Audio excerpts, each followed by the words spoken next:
Hari ini kita nak bicarakan tentang satu perkara yang menjadi perbola hangatlah, terutama di kalangan mereka yang mengikuti perkembangan akhir zaman, iaitulah yang berkait dengan mimpi. Sebelum kita bahaskan lebih lanjut lagi berkenaan mimpi dan kaitan akhir zaman, kita perlu faham dulu apakah yang dimaksudkan dengan mimpi dan macam mana bentuk mimpi ni. Nabi SAW pernah bersabda, yang maknanya Nabi SAW kata, mimpi ni atau apa yang kita lihat dalam tidur ini ada 3 jenis. Yang pertama adalah permainan daripada syaitan. Yang kedua, apa yang merungsingkan atau yang bermain dalam kepala seorang ketika dia sedang dalam keadaan sedar. Yang ketiga, iaitulah mimpi yang benar yang menjadi 46 satu juzuk daripada 46 juzuk kenabian. Jadi kita melihat daripada hadis ini, Nabi SAW menyebut yang pertama sekali itu adalah permainan syaitan, menunjukkan bahawa kebiasaannya, kebanyakannya mimpi ini lahir daripada gangguan-gangguan syaitan. Perkara yang kedua, iaitulah benda yang manusia selalu rungsing, duk fikir, duk bermain dalam kepala sehingga terbau-bau dalam tidur. Jadi dari kita dalam hadis ni kita faham bahawa mimpi yang benar itu sebenarnya sangat sukar untuk diperolehi daripada hadis ni. Kebanyakannya adalah mainan-mainan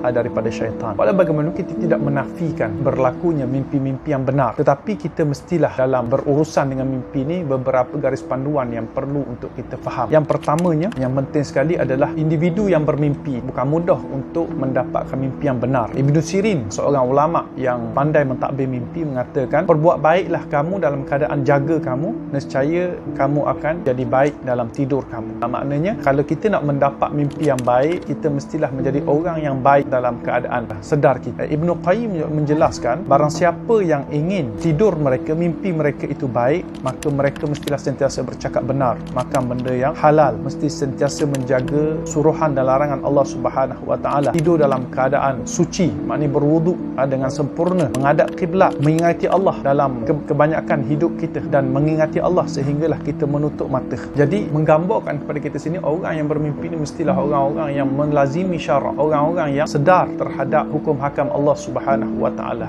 Jadi faktor orang yang bermimpi juga menjadi faktor utama dalam melihat mimpi yang benar. Jadi kita jangan mudah-mudah percaya segala mimpi yang berlaku di luar sana. Kita mesti melihat juga kepada individu-individu yang bermimpi itu. Itu yang pertama. Yang kedua adalah, kalau kita bermimpi, kita jangan cerita kepada orang. Ini antara pesanan ulama bahkan yang bersandar kepada hadis Nabi SAW. Nabi sebut, la taqussur ru'ya illa ala alimin aw nasih.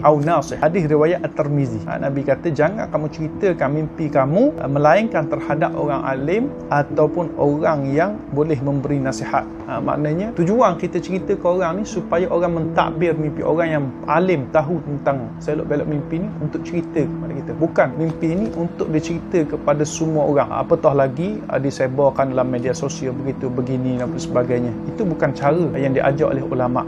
Jadi kalau mimpi itu kepada orang itu, ia menjadi petunjuk mungkin kepada orang itu saja sekiranya orang itu soleh dan mimpi itu adalah mimpi yang benar. Guideline yang ketiga yang perlu untuk kita lazimi juga adalah, yang paling penting sekali, kita tak boleh membelakangi syarak. Mimpi ini bukan datang untuk menafikan ayat Quran dan hadis Nabi SAW.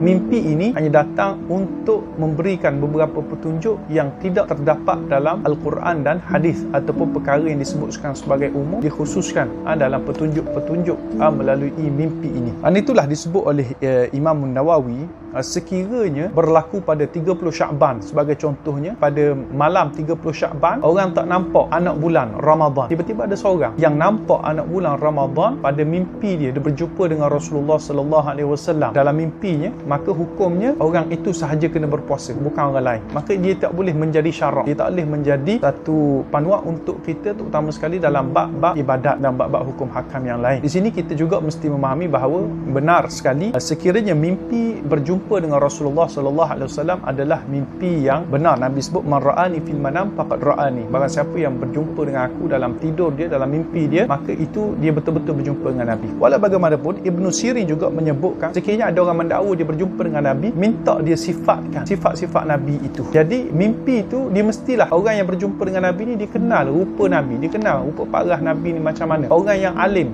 maksudnya orang yang baca kitab-kitab Syama'il Muhammadiyah, hadis-hadis yang menyifatkan tentang sifat Nabi lagu mana, kerana memang iblis, syaitan tidak boleh berupa dengan rupa Nabi Muhammad SAW. Tapi dia tidak menjadikan, syaitan ni tidak boleh mengaku dia ni Nabi dengan rupa orang lain. Jadi kita bimbang itu yang berlaku. Mimpi jumpa dengan Nabi ini, ia mestilah rupa betul dengan Nabi, dan orang ni, orang yang mimpi mestilah orang yang memang kenal rupa Nabi ni macam mana. Dan yang terakhir sekali yang kita nak sebut juga adalah memang benar sekali di akhir zaman memang disebutkan bahawa apabila dekat dengan hari kiamat, mimpi-mimpi orang beriman ni hampir semuanya benar. Susah sekali nak cari yang bohong. Tapi kita mesti memahami juga bilakah waktunya, dan kita mesti memahami, kalau pernah lihat video saya yang telah lepas, saya telah sebutkan bahawa fasa umat Islam ini kita berada pada fasa 4 dan akan berlalu pada fasa yang kelima. Fasa yang keempat ni adalah fasa yang menunggu kelahiran manhaj khilafah ala minhajin nubuwah, di mana sebelum berlakunya kiamat akan tertegak sekali lagi pemerintahan Islam akan berkembang, di mana kita melihat zaman ini bukanlah zaman tiadanya lagi rujukan-rujukan utama sehingga kita hanya perlu bergantung kepada mimpi. Ada lagi Al-Quran, ada lagi hadis, ada lagi ulama-ulama yang boleh menjadi panduan tentang syarak yang boleh untuk memandu orang beriman dalam melakukan perkara yang benar. Lainlah berlaku perkara ni yang saya fahami apa yang disebut oleh Nabi SAW